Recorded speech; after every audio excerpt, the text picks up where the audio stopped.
नदी के झरझर पानी पी के भुइया रानी, पी के भुइया रानी, पी के भुइया रानी।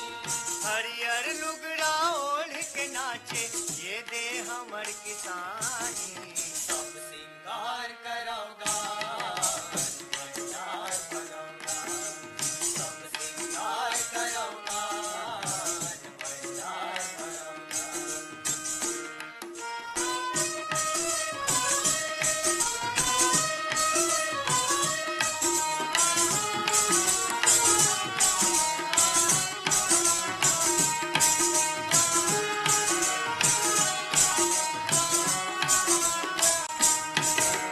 सावन महीना के आवत लेके नांगर बैला, लेके नांगर बैला। पटकी बासी धर संगवारी खेत ममड़ई मेला, खेत ममड़ई मेला। चलते नांगर बाजे मांदर, चलते नांगर बाजे मांदर। जुर्मिल जोड़ धरोगा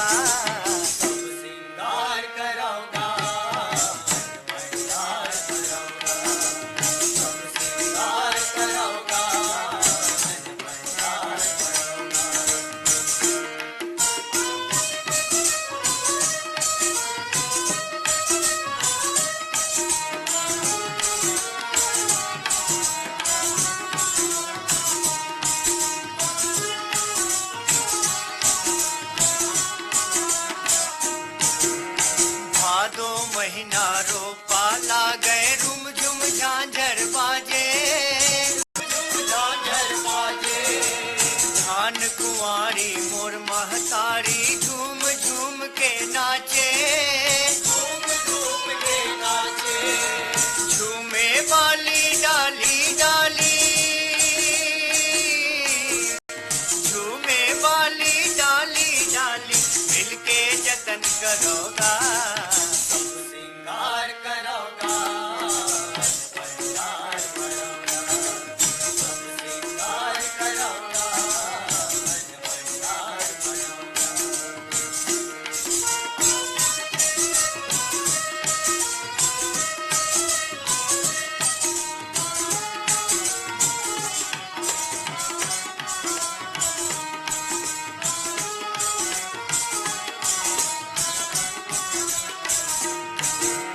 कार्तिक पुन्नी जोर मना के हसिया बसिया डोले, हसिया बसिया डोले।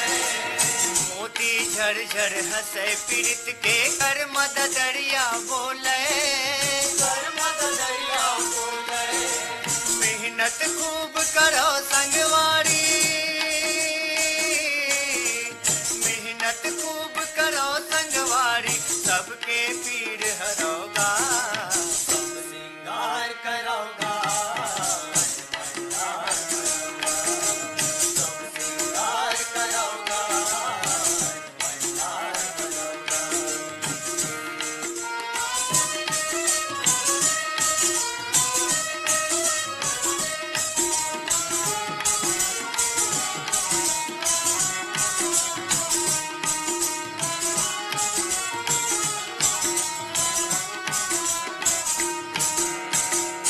चरण ला छू के भुइया सरग लमै हर पायो, सरग लमै हर पायो। एक पसर के दान दे के झोला भर मैं पायो, झोला भर मैं पायो।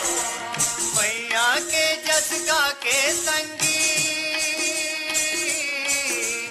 मैया के जस गा के संगी। ये संसार तरोगा